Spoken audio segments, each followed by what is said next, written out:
Oye, enana, ya me escuchas, aquí estamos, no más silencio, ya no más. Hola, ¿cómo están? Bienvenidos al podcast Voces Femeninas. Yo soy Marlene Misragis y estamos aquí con la licenciada Isabel Esteve Gómez Montt. Muchas gracias por estar aquí, bienvenida al podcast. Muchas gracias, Marlene, gracias a todos los que están escuchando. Es un privilegio estar aquí contigo. He seguido de cerca todo lo que han hecho en la fundación, soy una gran fan de todo lo que hacen y muchas gracias por todo. Muchas gracias a ti. Bueno, pues voy a presentar a Isabel. Isabel es licenciada en Derecho por la Universidad Panamericana, Campus Ciudad de México. También tiene un grado en Derecho por la Universidad Antonio de Nebrija, en Madrid, y una especialidad en el Sistema Integral de Justicia para Adolescentes por la Fiscalía General de la Justicia de la Ciudad de México a través de su Instituto de Formación Profesional y Estudios. Desde mayo del 2017 forma parte de la firma de abogados Nazar y Nazar Asociados, en donde hasta la fecha se desempeña como asociada y, lo más importante ahorita, directora de la coordinación del área de género representando a diversas víctimas. Y es por eso que ahorita es muy importante que Isabel está con nosotros y que nos cuente un poco de su experiencia. La idea de este podcast, de este episodio, es que nos pueda platicar un poco sobre su trayectoria y pues también que nos pueda platicar sobre cómo es el derecho penal para mujeres víctimas de violencia, que es principalmente lo que nosotros tratamos en la Fundación María Teresa Aguilé Díaz. Entonces, Isabel, si me puedes platicar, por favor, ¿cómo empezaste tú con derecho? ¿Cómo decidiste estudiar derecho? ¿Por qué? A ver, yo crecí en una familia de abogados, la verdad es que eran temas que se hablaban siempre en mi casa, siempre fue una materia que a mí me fascinó mucho. Desde chiquita decidí que si me dedicaba al derecho sería el derecho penal. Yo creo que es la rama más pura del derecho, la más humana, la que tiene más contacto con la gente y en especial las mujeres, ¿no? Yo vengo de una familia en la que somos puras mujeres y es una realidad que hemos visto, que ha estado cambiando con estas épocas y en donde se ha visibilizado mucha este tipo de violencia, estos tipos de casos que necesitan esta atención y sobre todo una atención especializada, ¿no? Gente que conozca desde cómo tratar a la víctima, cómo darle seguimiento a los casos de víctimas y también enfocarse un poco en el tratamiento que debe recibir la víctima durante un proceso penal. Eso también es muy importante. Entonces, pues como que siempre la vida me encaminó hacia ese camino y la verdad es un lugar que me encanta, es un lugar en donde creo que tengo la posibilidad, gracias al despacho en el que trabajo, de ayudar a muchas mujeres de todos los ámbitos sociales y es un cambio pequeño que podemos hacer en la realidad de una persona en una persona. Okay. Pues muchas gracias, eso inspira bastante porque la verdad es de que hay mucha gente que no está muy relacionada con el ámbito legal y también pues mucha gente que está relacionada pues sí con el tema del empoderamiento de la mujer, pero no tanto con el ámbito legal. Sí, yo creo más bien que el tema penal como que siempre espanta. O sea, el que tú escuches, híjole, es que ya es un tema penal o no, ya es un tema que se tiene que ver con abogados penalistas, como que desmotiva y espanta a la vez. Es un área que también está muy desconocida por la sociedad y la verdad es que es un área del derecho que tiene muchas oportunidades, que tiene muchas formas de proteger a las víctimas, que es necesario que se conozcan, ¿no? Que sepan qué es lo que pueden hacer, a dónde tienen que acudir para presentar una denuncia y todo el proceso legal. O sea, mientras más informada estés, va a ser un proceso relativamente más sencillo para ti. Isa, ¿y cuál es el tipo de violencia que más llega con ustedes de violencia de género? Yo creo que la familiar. Los asuntos que más tenemos son de violencia familiar principal y sexual. Ok. Y, por ejemplo, cuando llega una víctima de violencia familiar, ¿qué es lo que detona? ¿Cómo ella decide acercarse con ustedes? ¿Qué pasa? A ver, generalmente cuando una víctima toma la decisión de denunciar es porque ya sintió que está en peligro su vida o porque ya tuvo un suceso que la espantó demasiado. La violencia es algo bien complejo, es imposible que tú puedas prevenir entrar a un círculo de violencia a la vez que te das cuenta ya estando adentro. Y son desde pequeñas acciones que va realizando esta persona, el agresor, sea la pareja, sea el papá, la mamá incluso, que van haciendo que tú vayas normalizando ciertas conductas. Entonces cuando tú ya estás en posibilidad de decir, híjole, creo que sí estoy siendo víctima, ya estás adentro de un círculo imparable, ¿no? Entonces, generalmente cuando llegas ya a buscar ayuda, más en temas legales, es porque ya tuviste un evento que en verdad sí ya te espantó.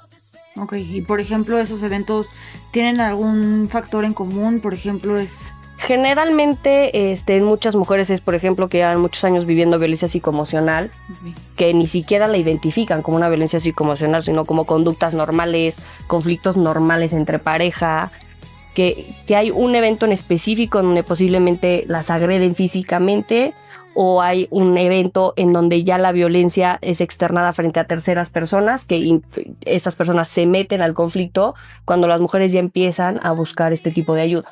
Ya. Y ahorita has hablado sobre varios tipos de violencia. ¿Crees que nos puedas decir los tipos de violencia que existen? Sí, a ver, hay que entender, la violencia es cualquier acción u omisión que realiza una persona con la finalidad de causarle un daño a otra, ya sea psicológico, económico, patrimonial, sexual, ¿no? Entonces tenemos muchos tipos de violencia, como bien lo dijiste, muchas modalidades de la violencia. Tenemos la violencia familiar, que es de las más comunes. También tenemos la laboral, la doméstica, muchos tipos de conductas sexuales que también encuadrarían en este tipo de violencia. Violencia ginecobstétrica. Tenemos muchos tipos de violencia. A ver, muchos de estos tipos te voy a decir, de 3, 4 años para acá ni siquiera estaban reconocidos como violencia. Hoy seguimos luchando porque ciertas violencias como la ginecobstétrica sea reconocida en varios de los códigos penales locales, incluso a nivel federal. Pero sí, de las más comunes, o por lo menos con la que se empezó, fue la violencia familiar. Ok. Y una vez que llega una víctima con ustedes y dice, quiero denunciar, ¿cuáles son los pasos? A ver, nosotros generalmente lo primero que les pedimos es saber si ellas cuentan con una red de apoyo. ¿Por qué? Porque un proceso penal siempre va a ser muy duro para la víctima. Tienes que revivir los hechos y la mejor forma de hacerlo es estando acompañada con una red de apoyo, que puede ser desde una red psicológica, que es importantísima en estos procesos, familiares, amigos, personas con las que tú te puedas sentir en confianza, ¿no? Se tiene que tomar la decisión de si se denuncia o no. Hay muchas mujeres que no están listas para denunciar, que no quieren. Hay muchos miedos. El miedo a la represalia es, yo creo que, de los principales motivos por los cuales las víctimas no denuncian. Generalmente te dicen, híjole, ¿y cuando se entere qué me va a hacer? ¿Y si viene y me mata? ¿Y si lo que me hizo puede ser peor lo que vaya a hacer cuando se entere que yo estoy haciendo esto? Entonces, miedo muchísimo. O sea, el miedo yo creo que es de los principales factores que impide que una mujer pueda denunciar. Y también están otros temores que puede ser desde, híjole, es que me va a quitar los hijos, me va a dejar sin nada, ¿de qué voy a vivir? Entonces, todas estas conductas que de cierta forma nosotros normalizamos, a la misma vez son las primeras cuestiones que impiden que una mujer vaya y denuncie. Sí. ¿No? Mejor me quedo en esto, pero me quedo con mis hijos. Mejor me quedo en esto, pero tengo donde vivir. Sí, aparte muchas veces, o sea, algo que hemos visto mucho en la fundación es de que muchos de estos casos, pues no solamente se presenta un tipo de violencia, ¿no? Que generalmente están mezcladas. Claro. Está la violencia económica con la familiar, está también la violencia sexual con la psicológica, o sea, está mezclado, ¿no? El caso generalmente no es una sola que se presenta. No, o sea, estas personas generalmente toman control absoluto de tu vida, ¿no? Parpadeas y ya estás en este círculo. Empiezan con pequeñas prohibiciones, puede ser con conductas de celotipia, con el, oye, ¿a poco tienes que ir a cenar con tus amigos si no voy yo? Entonces son pequeñas conductas que vas normalizando, que incluso dices, ok, voy a dejar que pase para evitarme tener un problema con él, y de repente poco a poco te van aislando. Entonces lo que van haciendo es que te van quitando esa misma red de apoyo, amistades, familia, y llega un momento en el que estás completamente controlada por él. Pero no nada más controlada de no puedo hacer esto, sino también a un nivel emocional enorme. O sea, se crea una codependencia con tu agresor grandísima, y llegas incluso a pensar que es la única persona que te va a querer como eres. O sea, que va a entender, que va a aguantar tu forma de ser, porque muchas de estas conductas obviamente vienen justificadas con acciones, o sea, o con un discurso que dice, es que si tú no hubieras hecho esto, yo no te hubiera gritado. Es que si tú no hubieras sacado al gato, yo no te hubiera tenido por qué pegar. Claro. Entonces viene también mucho sentimiento de culpa. Sí. Y ahí es cuando empiezas tú a justificar muchísimas de estas acciones. Sí, y yo creo que también hay muchas de estas víctimas que, como decías, tienen mucho miedo de perder muchas cosas, pero ¿crees que haya también un miedo de perder a esa otra persona? Pues a ver, sí, porque quieras o no, es una persona, como te dije, tienes una codependencia enorme. Entonces tienes que, aprender a vivir sin el conflicto. Sí. Tienes que aprender a identificar el trauma por supuesto, y tienes que aprender a ponerles límites.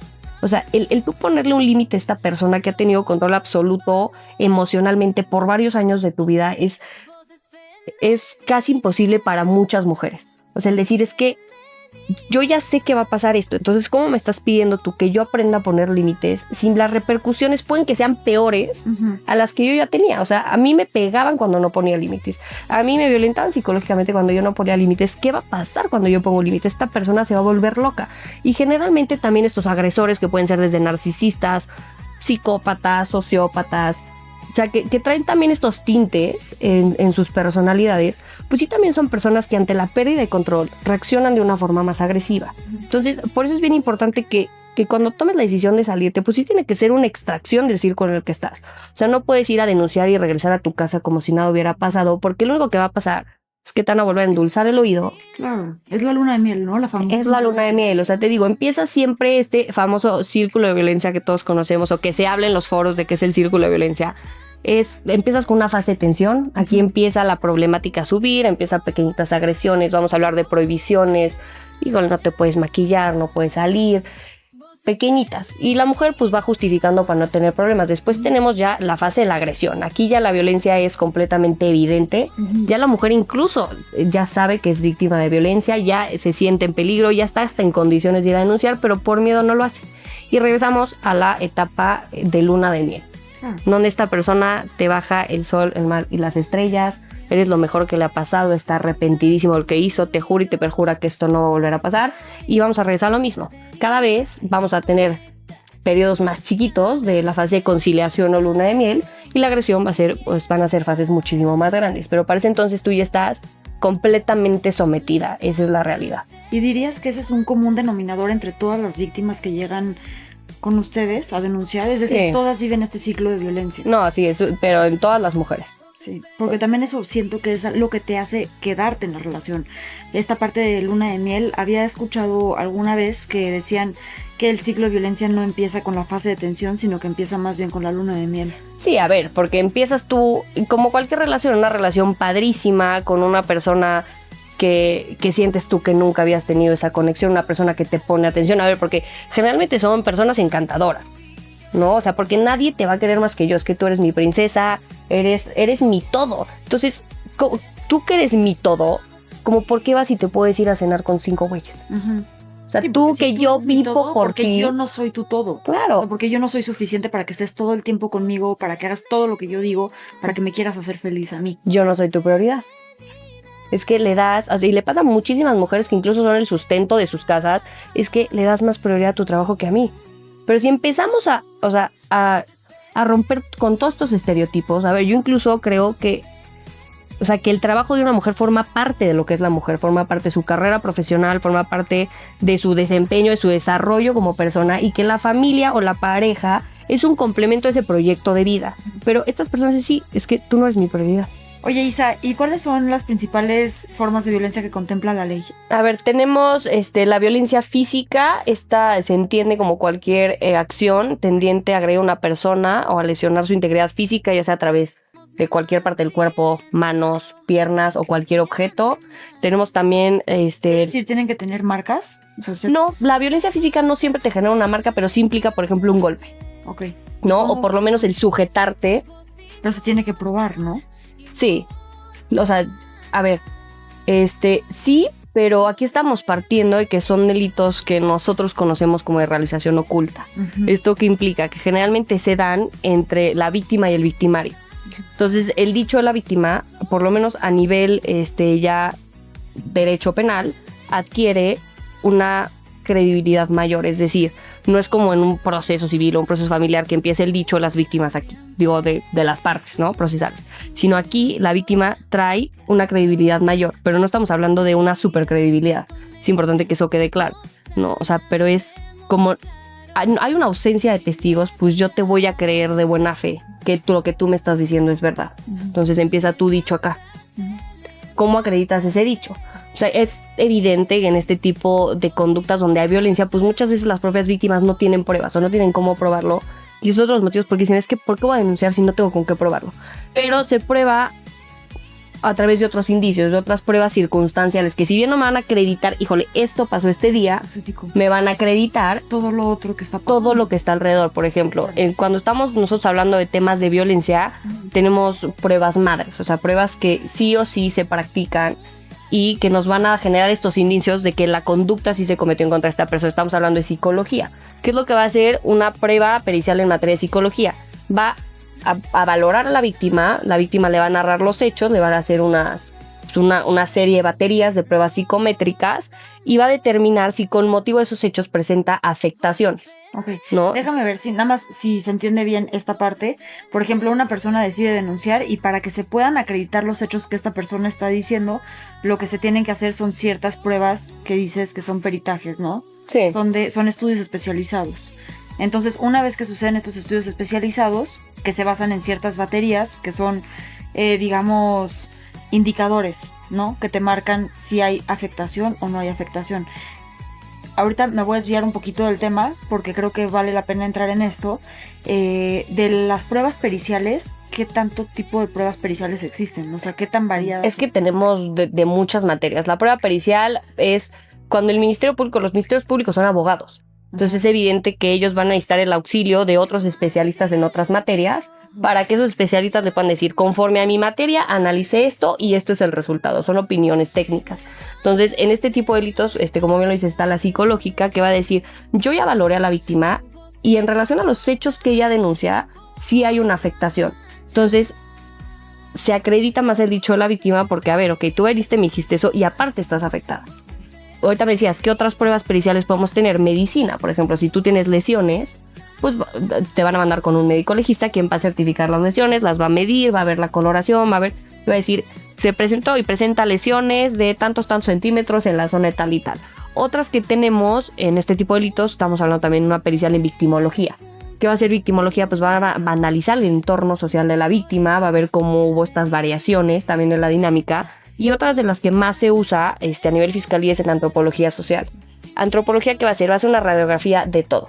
Va a ver cómo fue escalando la violencia, va a ver qué tipos de violencia hay, si fue física, psicoemocional, económica, va a ver la asimetría que había entre la relación, los roles que había dentro de la propia relación. O sea, por ejemplo, si yo soy una mujer que soy completamente dependiente económica de esta persona, eso me hace más susceptible o más vulnerable. Va a haber todas estas cuestiones de vulnerabilidad que permitieron que estas conductas se desarrollan dentro del entorno.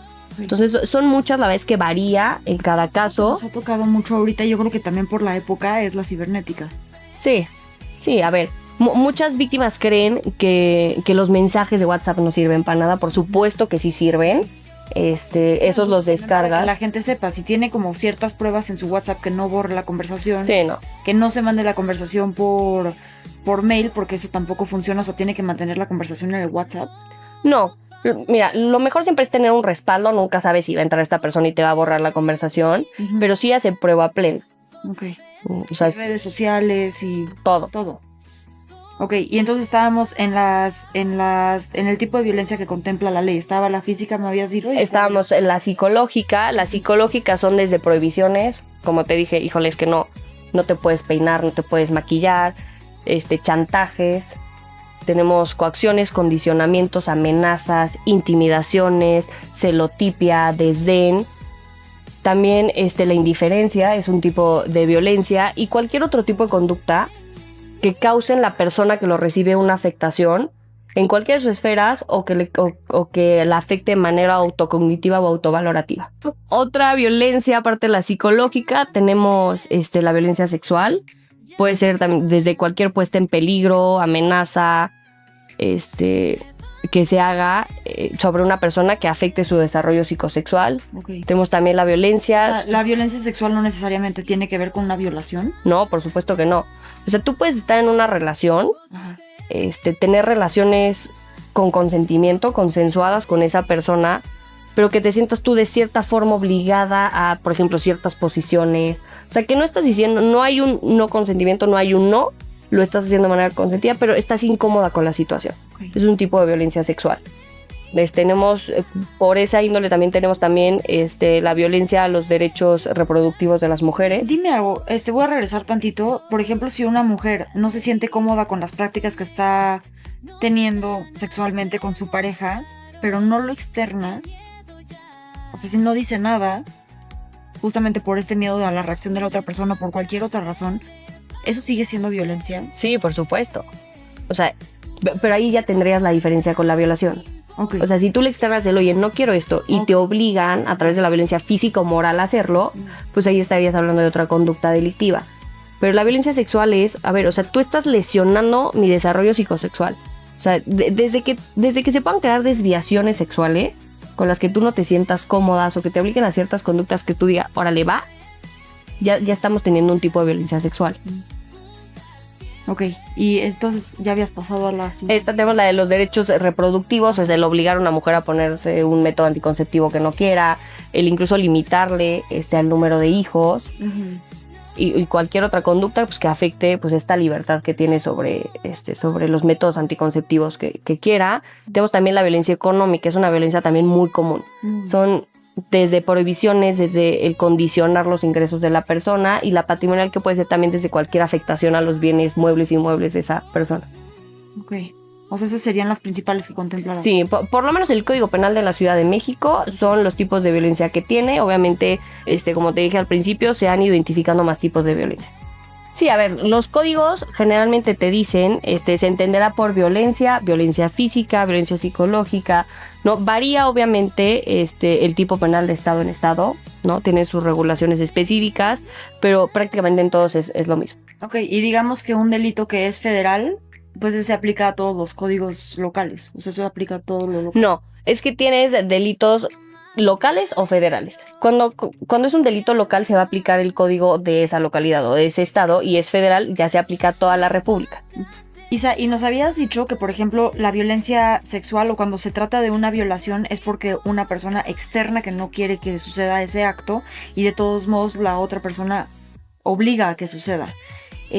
Hay algo que hemos visto mucho en la fundación es de que hay muchas personas que están casadas, muchas mujeres que están casadas, que piensan por el simple hecho de estar casadas, ya consensuaron toda actividad sexual. Sí, no, a ver, el hecho de estar casada no significa que tengas una obligación carnal que cumplir con esa persona. Claro que existe la violación entre esposos, entre parejas, y claro que eso se puede denunciar. Algo que tienen que saber aquí en la Ciudad de México, cuando el delito de violación se comete entre parejas, pues sí trae una temporalidad más chiquita para denunciar. Aquí requiere de la querella, ¿no? De que la víctima vaya y diga, sí, es mi deseo que se investigue este delito, y la querella te dice que tienes un año para presentar la denuncia en contra de esa persona desde que conociste el delito del delincuente, o 3 años fuera de esta situación. En los casos de violación, pues es evidente que tú ya conoces el delito del delincuente y tienes un año. Entonces, ¿qué es lo que pasa? Que es una realidad que viven muchas de las mujeres. Es evidente que en un año, más si estás en una relación violenta, en un círculo de violencia, pues no tienes ni la capacidad, ni la fuerza, ni estás entendiendo qué es lo que está pasando para que pueda suceder el hecho, salirte tú del círculo y llegar a denunciar a tiempo. Uh-huh. ¿No? Entonces pues sí es un problema que enfrentan varias mujeres, pero claro que la violación se puede dar entre parejas. Ok. Y digamos que ahorita que platicamos de todos los tipos de violencia que contempla la ley, ¿cómo la ley protege a las mujeres que son víctimas? Sí, a ver, o sea, ¿cómo podemos mitigar todo el tema del miedo que tengo a presentar? De, híjole, si no tengo otro lugar donde vivirme. A ver, el Ministerio Público puede imponerte medidas de protección. Las medidas de protección, su finalidad es prevenir que se continúe cometiendo conductas que te pongan a ti en peligro. Incluso ya puedes tú como víctima, conforme a la Ley General de Acceso a las Mujeres a una Vida Libre de Violencia, puedes solicitar estas medidas de protección de manera directa a un juez de control. ¿Y qué es lo que buscan estas medidas? Pues evitar esta consumación de los delitos o que se cometa un delito mayor. O sea, por ejemplo, ¿cuáles son algunas de estas medidas que están contempladas en ley? La prohibición de acercarse o comunicarse contigo, la prohibición de ir a los lugares donde te encuentras, trabajo, escuelas de los niños, el código Águila, que son como medidas muy genéricas. Se le da aviso a la Secretaría de Seguridad Ciudadana, va una patrulla y está dando vueltas en tu casa para ver si estás bien, y muchas más otras medidas. También se cuentan con refugios, te pueden mandar a albergues, a refugios donde estés protegida, e incluso pueden solicitar el reingreso de la víctima a su casa y sacar al agresor de la casa. Obviamente estas medidas se van a imponer dependiendo de cada caso, ¿no? Tiene que ser proporcional y tiene que estar justificado, y dependiendo la medida, algunas que se van a estar ratificar ante un juez de control y otras no. Ok, es decir, estas medidas tienen temporalidad. Sí, la ley establece que son 60 días prorrogables a 30 días más. Hay casos en los que se imponen por el tiempo que dure el asunto. Ok. Y ahorita, pues ya, o sea, yo creo que esto quedó, o sea, por ejemplo, una persona que decide denunciar, digamos que, ¿cuánto tiempo toma la denuncia?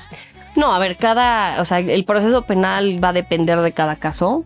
Lo que es una realidad es que el sistema de justicia mexicano es un sistema que todavía le falta mucho para aprender sobre la protección a las víctimas, para no revictimizar a las víctimas, pero sí depende cuánto puede durar, ¿no? Pero si tú vas y presentas una denuncia, puedes acudir ante un agente del Ministerio Público que esté en turno, y en ese momento tienes la obligación de recabarte tu entrevista. Otra forma de presentarles por escrito, se tarda un poquito más en lo que se asigna, pero si tú vas y te presentas, tienen la obligación de recibirte tu denuncia.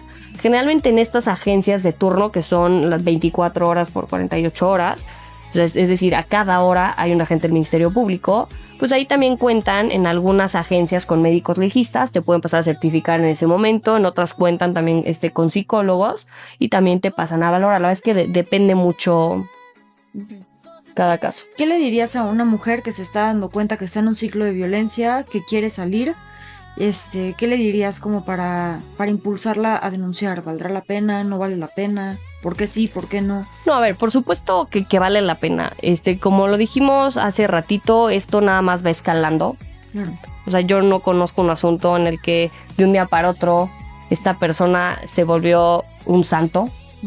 ¿No? Estamos hablando que son personas que ya aprendieron a cómo controlar, que ya saben que pueden cruzar ciertos límites y no hay repercusiones. Entonces yo no veo a alguien así arrepintiéndose de un día para otro, pero pues tienen que buscar, como lo dije, este grupo de apoyo, estas personas en las que confíen. Obviamente es un proceso en el que tienes que contar tu historia, tienes que decirle al Ministerio Público lo que te pasó, tienes que decirle al psicólogo que te pasó. Entonces tienes que tener estas personas que te estén apoyando, que te estén dando ánimos en su sub y baja de emociones. Estás reviviendo cosas que luego no quieres ni volver a pensar, te das incluso cuenta de cosas que pasaron que tú habías completamente normalizado.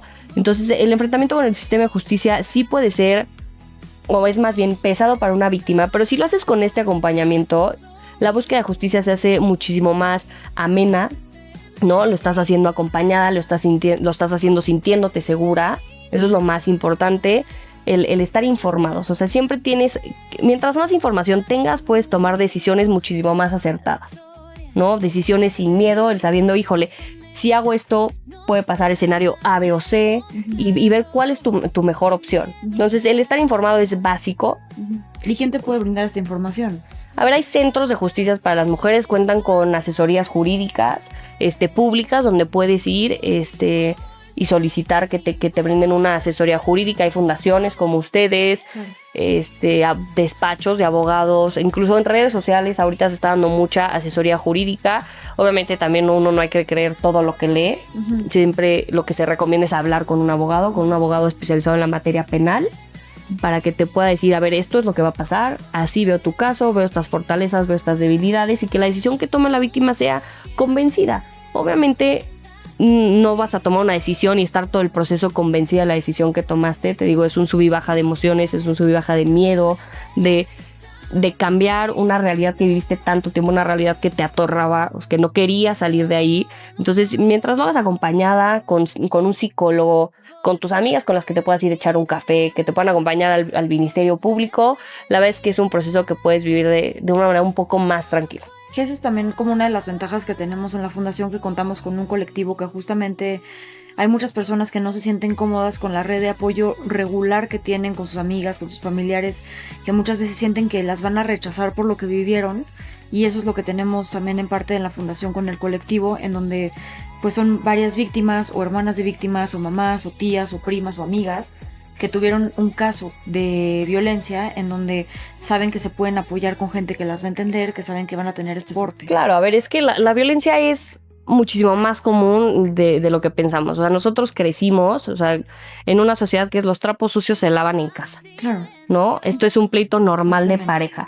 Entonces está muy normalizado desde comentarios que recibimos, desde comentarios de chiquitas. No es que los niños nos lloran, las niñas tienen que ser más femeninas. Entonces estamos en una sociedad que ha normalizado muchas cosas, que también crea esa culpa hacia la víctima, ¿no? El tú... Porque también es bien duro llegar y decir, híjole, a mí me pasó esto, porque luego viene mucho reproches a la víctima. Esto, gracias a Dios, por fundaciones como ustedes, es que se está cambiando ya esta percepción de las víctimas, ya incluso estos estereotipos se están rompiendo, pero es que no hay forma. Tú me decías hace rato, ¿cómo puedo yo prevenir ser víctima de violencia? Es que no hay forma. O sea, tienes que estar informada, tienes que estar atenta, ¿no? Incluso... más bien como una persona externa, o sea, estar atenta a tu amiga, a su relación, ver si ves estos red flags, cositas raras y decirle, oye amiga, fíjate que, híjole, esto está medio raro, medio violento, aguas, porque tú estando adentro es imposible, es el amor de tu vida, o sea, es la única persona que te entiende. Entonces, así que digamos, híjole, un guideline para que yo no sea víctima no hay, es infórmate. Ve, en las fiscalías tiene una cosa que se llama el violentómetro, sí, que es como un termómetro que te va diciendo las conductas. Velas viendo, ve diciéndole, híjole, chin, o sea, esto... A ver, porque como mujeres lo sabemos, o sea, híjole, esto ya no me está pareciendo. Sí. Se siente, pero la verdad es que la realidad es... Luego lo siento, pero el cerebro hace un clic que te desconecta de la realidad. O sea, muchas veces... ya ni te acuerdas de lo que estás viviendo. O sea, ya estás viendo una realidad completamente en la que evitas el conflicto, y por evitar el conflicto, por medio de repercusiones, pues traes mucha violencia también alrededor. Y algo que valdría mucho compartir, ¿qué transformación has visto de las víctimas a cuando llegan con ustedes, que apenas están decidiendo si denunciar o no, a cuando ya denunciaron y a lo mejor su proceso salió exitoso en su favor? A ver, es un proceso muy raro. O sea, porque te digo, depende mucho también la víctima que llega, la mujer que llega, la red de apoyo que tenga, pero sí vas viendo durante el proceso cómo van recobrando fuerzas, cómo van volviendo a creer en ellas, vuelven a creer que son mujeres capaces, vuelven a creer que son mujeres que sí pueden trabajar y sacar a sus hijos adelante. Te digo, empiezan a aprender a poner estos límites. Por eso la terapia es bien importante, porque te va a enseñar a ponerle límites a esta persona. Y en la puesta de límites, pues vas volviendo a encontrarte como mujer. Eso está bien padre, te vuelves a construir, vuelves a saber quién eres, a tus capacidades. Entonces eso yo creo que es dentro de lo feo que son estos casos, la parte bonita, el ver cómo no se dejaron derrotar, como si pudieron salir de estas situaciones espantosas, y que son mujeres, la verdad, que se han vuelto en mujeres exitosas, ¿no? En mujeres que no tienen miedo, en mujeres que toman las riendas de su vida. Hay una transformación. Una transformación total. Y es yo creo que el mayor logro es cuando ya no permites que esta persona siga influyendo en tu vida, porque obviamente durante el proceso, pues todos estos miedos también te van afectando. Híjole, ¿y si él se entera? ¿Y si voy al Costco y me lo encuentro? ¿Y si voy, no sé, al mercado y me lo encuentro? O sea, vives con miedo de situaciones que pueden o no pueden pasar, porque a fin de cuentas, pues tú conoces mejor a esa persona que nadie. Tú viviste con esa persona te lastimó por años, pero en el momento que dices, no, basta, o sea, esto no me va a marcar mi vida, voy a hacer lo que vine a este mundo a hacer. Esta transformación, la verdad es que es increíble verla en mujeres. Y en casos de reincidencia, ¿les ha tocado ver? O sea, mucho. Que esté con un hombre violento y que por fin logra salir de esa relación, y luego entra a otra relación que es igual, empieza a notar los mismos patrones de violencia. Sí, porque traes patrones. O sea, si no llevas un trabajo especializado en psicología, en trauma, pues vas a repetir el patrón, ¿no? Incluso hasta con la misma persona. Es lo que te digo, cuando hablamos del círculo de la violencia, estamos hablando en esta fase de la agresión, donde la mujer ya tiene todo para denunciar. Incluso las mujeres que ya denuncian, cuando entran a este ciclo de luna de miel, incluso retiran las denuncias. Aquí en la Ciudad de México tú puedes otorgar el perdón en el delito de violencia familiar y tienes 1 año para desperdonar. O sea, la ley todavía te permite, porque entiende la realidad, decir, oye, a ver, ok, voy y te otorgo el perdón, pero vuelves a entrar en un círculo de violencia, entonces puedes llegar y desperdonar a esta persona, tienes 1 año para hacerlo, okay. Pero sí es muy normal. Ok, y pues bueno, yo creo que ya se nos está terminando el tiempo. De verdad la plática fluyó increíble, estoy muy contenta, y pues nada más preguntarte, ¿cómo hay algún mensaje que le gustes dejar a la audiencia que nos haya escuchado? Sí, a ver, Como lo venimos hablando, son procesos difíciles, pero se puede, claro que se puede. No estás sola, muchísimas mujeres hemos pasado por esto. O sea, la violencia no distingue clase social, no distingue absolutamente nada. Lo importante es que te des cuenta, que pidas la ayuda y que tengas este grupo de personas que te apoyen y que te asesores de un abogado para que puedas iniciar tus procesos y la vez buscar esa tranquilidad. No todos merecemos vivir en un lugar en el que uno se sienta a gusto, en el que uno no esté siendo violentado. Entonces eso claro que se puede y es a lo que todos tenemos que aspirar, yo creo. Entonces busquen la ayuda, no se espanten y pues suerte. Pues muchas gracias, Isa, muchas gracias a todos por sintonizarnos y pues que sepan que está la Fundación María Teresa y Lidias para apoyarlos en estos casos y pues también despachos como Nazar. Muchas gracias por tu tiempo, a todos.